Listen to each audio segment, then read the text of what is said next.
ভিডিওটা ভালো লাগলে আমাদের চ্যানেলটাকে অবশ্যই সাবস্ক্রাইব করবে। ভালোবাসা মানে তোর কাছে শুয়ে তোকে আদর করা নয়। ভালোবাসা মানে দূরে থেকেও তোর আত্মাকে স্পর্শ করা। তুমি আমার স্বপ্ন ওগো, তুমি আমার আশা, তুমি আমার এই জীবনে প্রথম ভালোবাসা। পাখিরা বাসা বাঁধে লতা পাতা দিয়ে, আর মানুষ বাঁধে ভালোবাসা দিয়ে।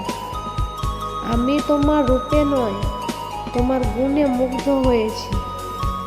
আমি তোমাকে প্রেমিকা নয়, নিজের জীবন মেনেছি। কষ্টের মাঝেও সুখ খুঁজে পাই যখন তুই কাছে থাকিস। দুঃখের মাঝেও সুখ খুঁজে পাই যখন তুই ভালোবাসি বলিস।